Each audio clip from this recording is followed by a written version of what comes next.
Hello friends, आज हम प्रश्नावली 4.2 को कवर करेंगे।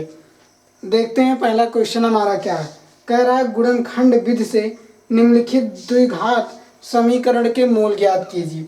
यहाँ आपका क्वेश्चन दिया गया है x² - 3x और -10 = 0। ठीक, ये कह रहा है हमारे पास एक समीकरण द्विघात समीकरण है, इसे गुणनखंड विधि से इसका क्या करना है, हमें मूल ज्ञात करना। तो कैसे ज्ञात करेंगे इसको देखिएगा।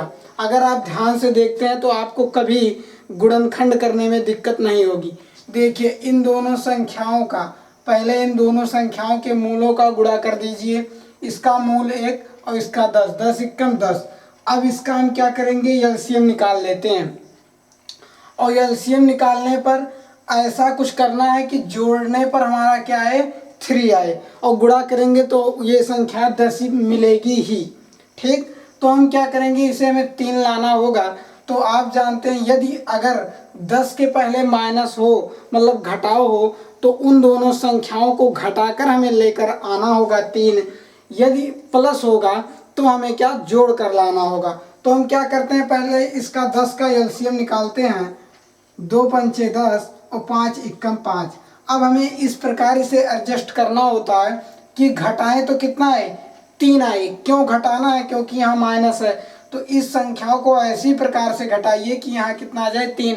तो 5 दूनी 10, इसका गुणनफल 10 हो रहा है, लेकिन अगर हम 5 से 2 घटा दे रहे हैं तो कितना बच रहा है, 3 बच रहा है। तो हम क्या करते हैं, x² लिखते हैं माइनस, और इस 3 को क्या लिखते हैं, 5 - 2 इंटू में x लगाते हैं -10 और इक्वल में 0 लगा देते हैं। ठीक, क्यों हम इसे x को बाहर करते हैं, क्योंकि x दोनों में कॉमन है और इस संख्या को सिर्फ हम 3 को ही तोड़ रहे हैं, इसलिए हम इस प्रकार लिखते हैं। अब इसे सॉल्व करिए, x² - 5x + 2x - 10 = 0। ठीक, इस प्रकार हुआ। अब हमें दो संख्याओं का जोड़ा बनाना होगा। ये दो घात समीकरण, इसलिए इसके कितने मूल आएंगे, 2 मूल। तो हम क्या करेंगे, जो इन दोनों संख्याओं में कॉमन है उसे कॉमन कर लेते हैं, और इन दोनों संख्याओं में जो कॉमन होगा उसे कॉमन कर लेते हैं। इसमें देखिए आपका कितना, इसमें भी x दिखाई दे रहा है, इसमें भी x दिखाई दे रहा है। तो x को कॉमन लेते हैं, x - 5 हो जाता है। अब यहाँ हमारा कितना कॉमन बन रहा है, +2 कॉमन बन रहा है, x - 5 = 0। देखिए एक बात यहाँ ध्यान दीजिएगा, क्या ध्यान देना है, जब यहाँ देखिए हम 2 को कॉमन लेते हैं तो यहाँ +2 को कॉमन ले रहे हैं। अगर हम प्लस को इसमें मल्टीप्लाई कराएंगे तो कोई दिक्कत नहीं होगी। और आप हमेशा ध्यान ये दीजिएगा कि अगर यहाँ माइनस में है तो यहाँ भी जो यहाँ है वही यहाँ भी आना चाहिए, इतना जरूर ध्यान देना होगा। अब इन दोनों में क्या कॉमन है, x - 5 कॉमन है। x - 5 को कॉमन लेते हैं और ये x + 2 हो जाता है और इक्वल में 0 लगा देते हैं। बात समझ में आई।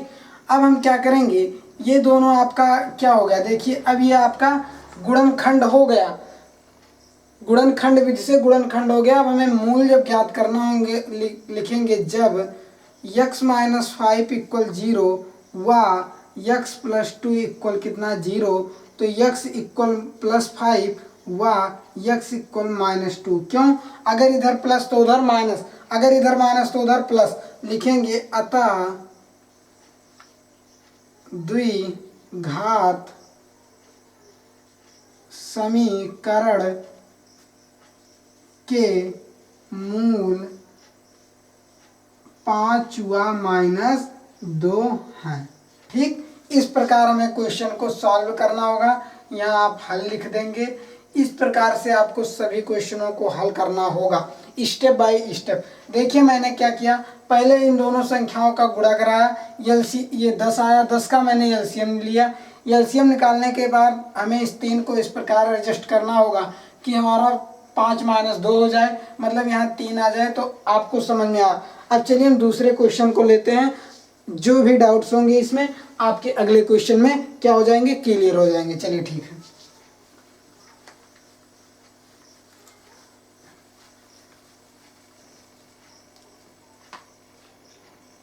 और यदि आप चैनल पर पहली बार आए हो तो चैनल को क्या कर लें, सब्सक्राइब कर लें। देखिए मैंने क्या किया, 2x² प्लस x माइनस 6। ये आपका एनसीईआरटी के पहले क्वेश्चन का दूसरा क्वेश्चन है। ठीक, अब हम क्या करेंगे, मैंने भी आपको क्या कहा, दोनों का अचर पद का और x² के गुणांक का क्या करेंगे, हम गुणा करा लेते हैं। 6 दूनी 12 और चिन्ह से कोई मतलब नहीं, तो हम 6 दूनी 12 लेते हैं। इसको हम क्या करेंगे, एलसीएम निकालेंगे। 6 दूनी 12, 2 3 6 और 3 एकम 3। ठीक, ये इस प्रकार आपके एलसीएम निकल गए। एलसीएम निकालना आप जानते हो, क्लास 10th में है। इसलिए अब देखिए हमें क्या कितना लाना है, यक्स मतलब 1 लाना है। यहाँ क्या है, घटाना है, इसलिए हमें घटाकर लाना है। तो यहाँ लिखते हैं 2x² प्लस, और यहाँ क्या लिखते हैं, देखिए 3 दूनी 6, 6 में से 3 दूनी 6, 6 में से 2 घटाएंगे 4 आएगा, मतलब 1 नहीं आ रहा। अब हम क्या करेंगे, 2 दूनी 4, यदि हम 4 में से 3 घटा दे रहे हैं तो कितना आ जाएगा, 1 आ जाएगा। तो हम यहाँ क्या लिखेंगे, 4 माइनस 3 x माइनस 6 इक्वल 0। ठीक, इस प्रकार हुआ आपका। अब हम इसे क्या करते हैं, सॉल्व करते हैं। 2x² plus 4x minus 3x और माइनस 6 इक्वल कितना, 0। अब हम इसे और सॉल्व करते हैं। देखिए इन दोनों में क्या कॉमन दिखाई दे रहा है, कुछ कॉमन दिखाई दे रहा है। हाँ, क्या कॉमन दिखाई दे रहा है, 2x कॉमन दिखाई दे रहा है। तो हम 2x को कॉमन लेते हैं, x प्लस कितना हो जाता है, 2 हो जाता है। ठीक, देखिए मैंने इसमें भी 2 कॉमन दिखाई दे रहा है। इसमें पहले हम इसी संख्या को देखते हैं, जो इसमें कॉमन दिखाई दे रहा है उसी में से इसे कॉमन ले लें। 2x इसमें भी है, 2x इसमें भी है। 2x को मैंने कॉमन लिया, x प्लस 2 हो गया। इसमें -3 कॉमन दिखाई दे रहा है। कैसे, देखिए 2 गुणे 3, 3 इसमें भी है, 3 इसमें भी है, और माइनस इसमें भी, माइनस इसमें में। -3 को कॉमन लेते हैं, x प्लस कितना हो जाता है, 2 इक्वल 0। अब देखिए मैंने आपको बताया था कि इन दोनों संख्याओं में क्या कॉमन है, x प्लस 2 कॉमन है। तो हम x प्लस 2 को कॉमन लेते हैं और ये 2x माइनस 3 हो जाता है, इक्वल में 0 हो जाता है। ठीक, कैसे हुआ, देखिए मैंने इसको कॉमन लिया तो यही तो 2 संख्याएं बच रही हैं। इन दोनों संख्याओं को हम ब्रैकेट में लिख देते हैं। आप फिर जानते हैं, जब x प्लस 2 इक्वल 0 व 2x माइनस 3 इक्वल कितना, 0, तो x इक्वल -2 व 2x इक्वल 3 या x इक्वल 3/2। ठीक, इस प्रकार आपके हुए लिखेंगे। अतः वही प्रक्रिया आपको लिख देनी है। अतः 2 घात समीकरण के मूल -2 व 3/2 हैं। ठीक, इसमें आपको अभी तक और डाउट्स आपके क्लियर हो गए होंगे। चलिए अब हम क्वेश्चन नंबर 3 को देखते हैं। आज हम पहले पार्ट में इसकी बात करेंगे, 4.2 के पहला पार्ट है, और उसके दूसरे पार्ट में कल एक्सरसाइज ही खत्म कर देंगे। ठीक, तो अब तीसरा क्वेश्चन देखिए क्या है। ये कह रहे हैं 2x² plus 7x plus 5√2x। ठीक, आज बुक हमारे पास है नहीं, इसलिए मैं लैपटॉप से क्वेश्चन को देख रहा हूँ। देखिए √2x² plus 7x plus 5√2 equal कितना, 0। इस प्रकार आपके क्वेश्चन है। देखिए रूट में जब कभी भी क्वेश्चन आते हैं तो बच्चों को यहाँ प्रॉब्लम होने लगता है, लेकिन आपको रूट से कुछ भी डरने की आवश्यकता नहीं है। ठीक, सिर्फ हमारे साथ बने रहिए। देखिए अगर हम कभी भी रूट से रूट में मल्टीप्लाई कराते हैं और संख्या समान रहती है तो रूट से रूट कैंसिल, संख्या वही हो जाती है।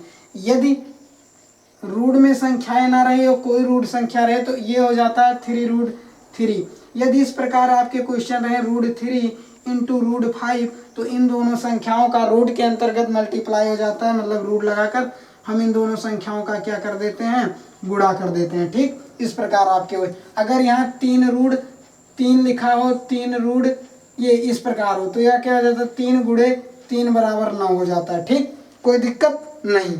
चलिए हम देखते हैं इसे। अब हम क्या करते हैं, इन दोनों संख्याओं का मल्टीप्लाई कराते हैं, जैसा कि अभी आपको इसी प्रकार मैंने बताया क्वेश्चन कि ये वाला। देखिए उदाहरण, अगर हम √2 इंटू 5√2 का मल्टीप्लाई कराते हैं, कितना था, ये रूट से रूट कैंसिल, 5 इंटू 2 इक्वल 10। ठीक, ये आपका 10 आता है। अब हम 10 को सॉल्व करते हैं। 10 का क्या लेंगे, एलसीएम लेंगे। ठीक, रूट से कुछ भी डरने की आवश्यकता नहीं, सिर्फ जो कंडीशन है उसे फॉलो कीजिए। यदि आपको रूट में ये इसका गुणा होता है, पहला गुणा भाग जोड़ घटाओ, यदि आपको कहीं भी प्रॉब्लम होती है तो आप कमेंट करिए। मैं कमेंट करने की आवश्यकता नहीं है, मैं रूट पर एक वीडियो आपको सेपरेट बना कर दे दूंगा जो आधे एक घंटे की होगी, आपको अच्छे से समझ में आ जाएगा। वो पार्ट लिंक में डाल दूंगा जब मैं ये वीडियो बना दूंगा, ठीक। तो इसका आप 10 का आप क्या लेंगे, एलसीएम लेंगे। 10 का जैसे एलसीएम लेते हैं वही अभी आपको पता है, ये 5 दूनी 10, और हमें क्या करना है, यहाँ प्लस है तो हमें क्या जोड़ना होगा, प्लस ही लेकर आना है। तो 5 2 7, 7 आ गया कि नहीं आ गया, √2 x² plus 5 plus 2 into x plus 5 √2 equal में 0 लगा देते हैं, ठीक। अब क्या कराते हैं, √2 x² plus 5x plus 2 √2 x plus 5 √2 equal कितना, 0, ठीक। एक बात आपको समझ में आ रही होगी, क्या समझ में आ रहा है देखिएगा।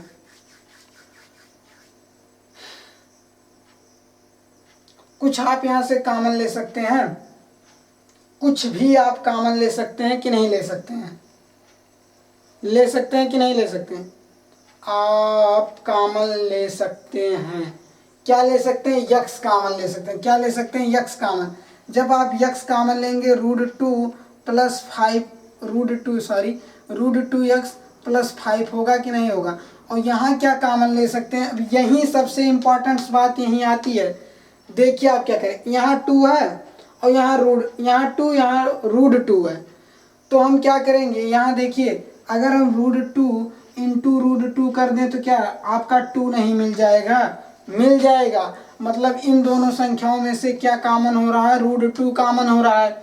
एक हिंट और आपको मिल सकती है, देखिए यहाँ 5 √2 है, क्या है 5 √2 है, यहाँ 5 है। देखिए यदि हम इस संख्या में 2 से मल्टीप्लाई करा दें, इस संख्या में 2 से मल्टीप्लाई करा दें, मतलब √2 यहाँ है ना, तो इस संख्या में √2 से मल्टीप्लाई करा दें तो ये 2x प्लस 5 √2, देखिए ये मिल नहीं गया तो हम क्या करेंगे, √2 को कॉमन ले लेते हैं। देखिए यहीं से हिंट लीजिए, √2 को हम क्या लिए, कॉमन लिए, तो ये कितना हो गया, √2x प्लस कितना हो गया 5 इक्वल 0। कैसे, देखिए जब रूट से रूट हमें आप मल्टीप्लाई कराएंगे 2 आएगा, मतलब रूट से रूट हट जाएगा।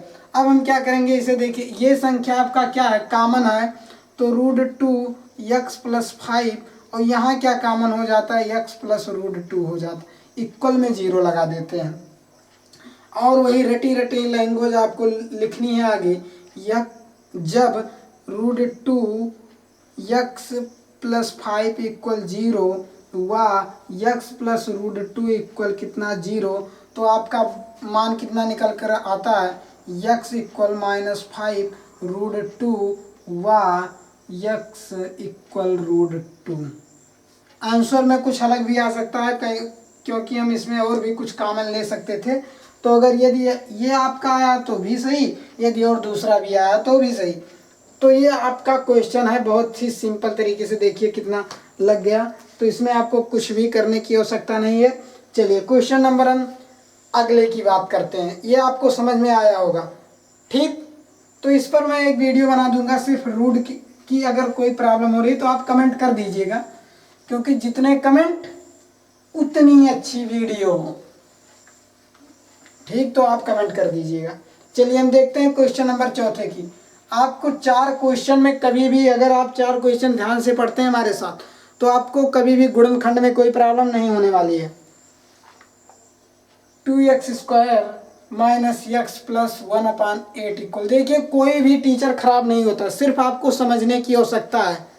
यदि आप हमारे साथ रेगुलर रहेंगे तो आपको समझ में आएगा। ये नहीं कि एक वीडियो हमारा देखा, एक वीडियो दूसरे का देख लिया, तो भी कभी भी नहीं समझ में आएगा। देखिए यहाँ हम क्या करते हैं, इसका हम क्या लेते हैं, देखिए बटे में आ गया तो हमारा दिक्कत ये होगा कि हम गुणनखंड करने में हमें बहुत ज़्यादा सोचना पड़ेगा। तो हम कुछ ना करते हुए हम इसको सॉल्व करते हैं। इसका एलसीएम 8 लेते हैं, 16x² minus 8 plus x equal 0, ठीक। अब हम क्या करते हैं, x हो जाता है, सॉरी। अब इसे हम क्या करेंगे, क्रॉस मल्टीप्लाई कराएंगे, 16x² minus 8x plus 1 equal कितना 0, कोई प्रॉब्लम नहीं। अब हम क्या करेंगे, इसका गुणनखंड करने में आप माहिर हो चुके हैं, लेकिन मैं कर कर दिखा देता हूँ। 16 एकम 16, 16 का क्या लेते हैं, एलसीएम लेते हैं, 16 का क्या लेते हैं एलसीएम, 8 4 2 2, ठीक। 2 दूनी 4, 4 दूनी 8, 8 दूनी 16। हमें कितना लाना है, 8 लाना है, क्या करके जोड़ कर लाना है। तो हम क्या करेंगे, 2 दूनी 4 और 2 दूनी 4, 4 + 4 8, 4 चौक 16, ठीक। 2 दूनी 4, 2 दूनी 4, 4 दूनी 8, 8 दूनी 16, 8 दूनी 10, लेकिन जोड़ नहीं आएगा। तो हम क्या करेंगे, 2 दूनी 4, 2 दूनी 4, 4 4 8। हुआ कि नहीं हुआ, हुआ। अब हम क्या करेंगे, 16x² माइनस में ये क्या होगा जाएगा, 4 + 4x प्लस कितना यक हो जाएगा, इक्वल में कितना लगा देते हैं, 0 लगा देते हैं। इसे सॉल्व करते हैं, 16x² -4x + 1 = 0, ठीक। ये 4 है, आप ध्यान दीजिए। अब हम क्या कॉमन ले सकते हैं, देखिए दोनों में 4x कॉमन दिखाई दे रहा है कि नहीं, तो हम लिख लेंगे 4x को कॉमन लेते हैं, 4x -1, यहाँ देखिए -1 कॉमन दिखाई दे रहा है, -1 कॉमन दिखाई दे रहा है, -1 कॉमन लेते हैं, 4x - 1 = 0, ठीक। एक बात और ध्यान देनी, जो संख्याएं ये यहाँ वो संख्या यहाँ, यदि आपको कॉमन करने में दिक्कत हो रही है तो यहाँ जो संख्या लिखी उसी के अनुसार ये संख्या बनाकर लिख दीजिए। हम क्या करते हैं, 4x - 1 और ये 4x - 1 = 0, ठीक। यही आपका क्या हुआ, गुणनखंड हो गया। अब हमें इसकी मूल निकालने हैं, तो लिखेंगे जब 4x 4x - 1 = 0 हुआ, 4x - 1 = 0, तो x बराबर 1/4 हुआ, x बराबर 1/4। देखिए इसमें कुछ हिंदी इंग्लिश दोनों मिक्सचर हो जा रहे हैं, तो आप समझ लीजिएगा, उससे आप ज़्यादा कमेंट मत करिएगा। देखिए तो मूल कितने हैं, 4/x व 4/x। इस प्रकार से आपके क्वेश्चन सॉल्व हो गए। देखिए 4 क्वेश्चन को मैंने खुद लगा दिया, वीडियो ज़्यादा लंबी बनाने से कोई हो सकता नहीं, आपका भी समय बर्बाद, हमारा भी समय बर्बाद, ठीक। और आपको 4 वीडियो 4 क्वेश्चनों में आपको क्वेश्चन अच्छे से समझ में आ गए होंगे, किस प्रकार हमें गुणनखंड करना होगा, ठीक। तो आप 4 लेक्चरों को देखिए, मतलब इस 4 क्वेश्चनों को देखिए, उसके बाद अगले चैप्टर में हम कल आपसे कल मुलाकात करते हैं। और आपके जितने क्वेश्चन है, उदाहरण नंबर 2 आपका जो है वो पहले उदाहरण में कह रहा है, क्या कह रहा है, उदाहरण 1 में दी गई समस्याओं को हल कीजिए। मतलब वहाँ आपको समीकरण बनाकर दे दिया गया, उससे आप इस प्रकार से गुणनखंड कर सकते हैं। मैं आपको क्वेश्चन नंबर 3 से कल बताऊंगा। कल दूसरे पार्ट में आपकी ये प्रश्नावली 4.2 खत्म हो जाएगी, आपका जहाँ तक है 4.3 जल्द ही खत्म हो जाएगा। दोस्तों वीडियो को शेयर करें जरूर। धन्यवाद दोस्तों।